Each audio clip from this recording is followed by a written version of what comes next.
YS Avinash Reddy Kadapa ఎంపీయే కాదు, జగన్మోహన్ రెడ్డికి తమ్ముడే కాదు, భారతీరెడ్డి గారికి అత్యంత సమీప బంధువైనటువంటి ఈ దుర్మార్గుడు వివేకానంద రెడ్డిని గొడ్డలతో నరికి చంపి దాన్ని నారాసుర రక్త చరిత్రని చంద్రబాబు నాయుడు గారి అకౌంట్లో వేసేటువంటి ప్రయత్నం చేసినటువంటి ఈ నికృష్టుడు ఇప్పుడు భయంతో ఉనికిపోతున్నట్టుగా తెలుస్తుంది.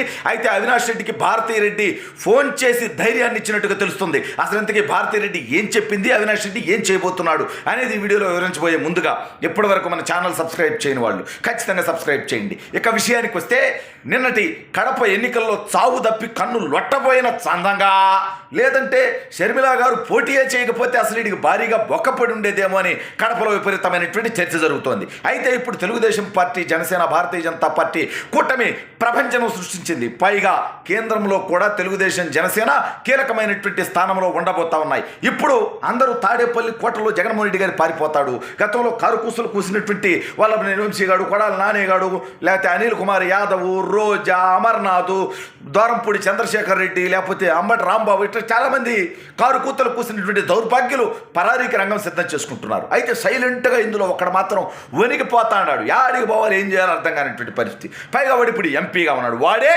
కడప ఎంపీగా ఉన్నటువంటి జగన్మోహన్ రెడ్డి చెప్పినట్టు చిన్న పిల్లోడు అంట. వాడు చిన్న పిల్లోడు ఏంద్రా, 45 ఏళ్ళక వాడు చిన్న పిల్లోడు అయితే, పైగా మర్డర్ చేసిన తర్వాత కూడా మేము నీ తప్పుల్ని ప్రశ్నిస్తే, మీ అవినాష్ రెడ్డి కంటే ఇంకా 10 ఏళ్ళకి పైగా వయసులో కూడా చిన్నవాళ్ళం. జగన్మోహన్ రెడ్డి అయితే ఒక ఏజ్ గ్యాప్ అనుకోడు, ముసలినా కొడుకు 50 ఏళ్ళు దాటినాయి కదా వాడికి, దౌర్భాగ్యుడికి. వాడంటాడు చంద్రబాబు నాయుడు గారిని ముసలివాడని. మరి జగన్మోహన్ రెడ్డి గారు 50 సంవత్సరాలు వయసు దాటింది కదా ఈ దౌర్భాగ్యుడికి, 50+ వాడు. మరి ముసలినా కొడుకు కాదా? మరి లోకేష్ అన్న, మా బొట్టలో అంతా మేమంతా యూత్ కదా ఇప్పుడు. అయితే ఈ లుచ్చనా కొడుకు గతంలో అవినాష్ రెడ్డి గారు ఏం చేశాడో మనందరికీ తెలుసు. ఈడు సిబిఐ అరెస్ట్ చేయబోతే కూడా పులివెందుల నుంచి, కడప నుంచి, కర్నూలు నుంచి వైసీపీ గూండాలను తెచ్చుకొని భయభ్రాంతులకు గురి చేసి అరెస్టుకు సహకరించకుండా ఇవాళ బెయిల్ మీద తిరుగుతున్నటువంటి నికృష్టుడు. అయితే వీడి మీద స్వయంగా ఎవరు మాట్లాడుతున్నారు? జగన్మోహన్ రెడ్డి గారి సొంత చెల్లి షర్మిల గారు, మరో చెల్లి సునీతారెడ్డి గారు మాట్లాడుతుంటే వాళ్ళ క్యారెక్టర్లను కూడా అవమానపరుస్తూ, వాళ్ళ బాబాయినే అవమానపరుస్తూ, ఏకంగా వాళ్ళ తల్లి విజయలక్ష్మి గారిని కూడా అవమానపరచడం జరిగింది. మన వాళ్ళ నికృష్టులను కాదు కాబట్టి వాళ్ళ కుటుంబ సభ్యులందరినీ గౌరవిస్తాం. ఈ దౌర్భాగ్యులు పనిచేస్తే, వాళ్ళందరినీ ఎందుకు తప్పుడు పని చేస్తే మనం వాళ్ళందరినీ ఎందుకు తిడతాం? అయితే ఇప్పుడు అవినాష్ రెడ్డికి ఉంటుందిగా, వస్తాయిగా 24 గంటలు అదే పనిగా. ఎందుకు? కూటమి అధికారంలోకి వచ్చింది. పైగా కేంద్రంలో కూడా కీలకమైనటువంటి పరిస్థితి. ఇప్పుడు ఇక సిబిఐని అడ్డుకునే వాళ్ళు లేరు. పైనుంచి కూడా మేనేజ్ చేద్దామంటే అది కుదరదు. మరి ఏం జరుగుద్ది? అవినాష్ రెడ్డి రేపో మాపో లోపలికి పోతాడు. అంతటితో ఆగుద్దా? అవినాష్ రెడ్డితో ఎవరెవరు అర్ధరాత్రి ఫోన్లు మాట్లాడారు, అవినాష్ రెడ్డికి ఎవరెవరు మెసేజ్లు పెట్టారు, అవినాష్ రెడ్డికి ఎవరెవరు డైరెక్షన్లు ఇచ్చారు, అవినాష్ రెడ్డి వాళ్ళు ఆ యొక్క వివేకానంద రెడ్డిని నరికి 7 సార్లు గొడ్డలతో నరికి చంపుతుంటే ఎవరెవరు చూశారు? ఇవన్నీ కూడా కీలకమైనటువంటి అంశాలే. సరే, రఘురామకృష్ణరాజు గారి దగ్గర నుంచి నా దాకా మమ్మల్ని కొట్టేటప్పుడు కూడా వీడియోలు తీసినటువంటి సిఐడి లుచ్చానా కొడుకులతో మేము అతి త్వరలో తెరవబోతున్నాం. అది వేరే సబ్జెక్టు, డిఫరెంట్ సబ్జెక్టు. ఇప్పుడు ఈ విషయానికి వస్తే ఇంకా ఎవరెవరు బాగోతాలు బయటపడతాయో అనేటువంటి భయంతో, ఆందోళనతో, బాధతో, ఆక్రోశంతో, ఆవేదనతో ఉన్నట్టుగా తెలుస్తోంది. అయితే భారతీరెడ్డి గారు అతనికి ఫోన్ చేసి, బంధువే కదా, సరే బాగుంటారు లేకపోతే మరిదంటారు, ఏదైనా కానీ వాళ్ళ బంధువులు బొక్క, మనకెందుకు వాళ్ళ బంధుత్వంతో మనకు అవసరమా? వాళ్ళు కలిసి మర్డర్ చేసిన వాళ్ళు చేసి దాన్ని తెలుగుదేశం అకౌంట్లో వేయాలని చూసినటువంటి నికృష్టపు దౌర్భాగ్యులు.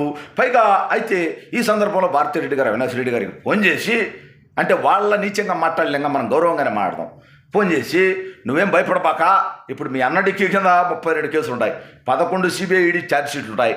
ఇతని జీవితంలో జైలుకు పోతే బయటకు వచ్చేటువంటి పరిస్థితి కూడా ఉండదు. ఎందుకంటే ఆ కేసులని పెద్ద కేసులు, స్వామి ప్రజాధనాన్ని దోచుకున్నటువంటి కేసులు, సిబిఐ కేసులు, ఈడీ కేసులు నీ మీద ఉన్నాయి. ఒక్కటే కథ. మరి 32 కేసులు ఉన్నాడు ఏమైపోవాలి? అప్పుడప్పుడు లండన్కి పోయి ట్రీట్మెంట్ చేయించుకొస్తూ ఉంటాం. వీడికి మెంటల్ కాబట్టి, వీడికి పిచ్చి కాబట్టి జగన్ గారికి. బట్ ఓకే, నువ్వు పారిపోవాల్సిన అవసరం లేదు. నీకు మహా అయితే శిక్ష పడుతుంది. మళ్ళీ బయటికి తెద్దాం. లాయర్లు ఉన్నారు మన దగ్గర, మన కులకోశ రోగులు ఉన్నారు, మనం దోచిపెట్టిన వాళ్ళు ఉన్నారు, మనం లక్షల కోట్లు దోచుకొని ఉన్నాం ఆల్రెడీ. నీ దగ్గర 1000 కోట్లు లేకపోవచ్చు, బట్ మేమున్నాగా. జగన్మోహన్ రెడ్డి నీ లాయర్లకు బిల్లు కట్టడా? నువ్వు మర్డర్ చేస్తే నీ చిన్న పిల్లోడిని ఎంపీగా గెలిపిమని చెప్పినోడు రేపు నువ్వు జైలుకు పోతే వాడికి ఏం సంబంధం లేదు, లాయర్ల బిల్లు నేను కడతా అని చెప్పడా? అతను కట్టకపోతే సరే, ఏ అనుమానం నీకు ఉంటుంది అవినాష్ రెడ్డి, ఎందుకంటే జగన్ కూడా జైలుకు పోతాడని. బట్ ఓకే, పోతే మన దగ్గర ప్రాపర్టీస్ ఉన్నాయి. సాక్షి ఉంది, అప్పుపక్షి సాక్షి ఛానల్ ఉంది, టీవీ ఉంది, సాండూరు పవర్ కంపెనీ ఉంది, అదేదో భారతీయ సిమెంట్ ఉంది, నా పేరు మీదే ఉండదు అది మొత్తం కూడా. కాబట్టి దాని నుంచి అవసరమైతే నేను బిల్లు కట్టి ఎట్టొకట ప్రయత్నం మానవ ప్రయత్నం చేస్తాను, అంతేగాని నువ్వు పరారీ లాంటి ప్రణాళికలు వేసుకుంటే నిన్ను ఖచ్చితంగా మళ్ళీ ఏదో ఒక విధంగా విదేశాల నుంచి తీసుకొస్తారు. రెడ్ కార్నర్లోనో, ఎల్లో కార్నర్లోనో, బ్లూ కార్నర్లోనో నిన్ను లాక్కొచ్చి లోపలేస్తారు. దాంతోపాటు ఇంకా అడ్డగోలుగా నువ్వే దొరికిపోయినట్టు అయిపోద్దాయి. సరే, ఆ కేసు ముందుకు పోయే కొద్దీ మీ అన్నకి నాకు కూడా ఇబ్బంది రావచ్చు. దేనికన్నా మనం సిద్ధపడాలి, ఎందుకంటే తప్పుడు పని చేశాక ఇవాళ వాళ్ళ ప్రభుత్వం వాళ్ళ మీద ఎన్నో వేధింపులు చేసాం, వాళ్ళు ఏ తప్పులు చేయకుండానే. మరి వాళ్ళు తప్పుడు పని చేసిన వాళ్ళు మన మీద ఖచ్చితంగా చేస్తారు. చేసినప్పటికీ మన కుష్ఠ రోగులు, కొంతమంది మత పిచ్చి రోగులు ఉంటారు. వాళ్ళకి ఎట్టొకట చంద్రబాబు కక్ష సాధింపు అని చెప్పి మనం అబద్ధాలు చెప్పేసుకుందారు. ఆ స్క్రిప్ట్ మన దగ్గర రెడీగానే ఉంది. ఈసారి సజ్జలగాడి స్క్రిప్ట్ మనకు వద్దులే, మన స్క్రిప్ట్ మార్పించుకుందారు. బట్ ఏది ఏమైనప్పటికీ అవినాష్ రెడ్డి ఒక్కరెవడు ధైర్యంగా ఉండు అంటే, నీవు ధైర్యం చెప్తుంటే మాకు కూడా ధైర్యం కావాలి, అది వేరే విషయం.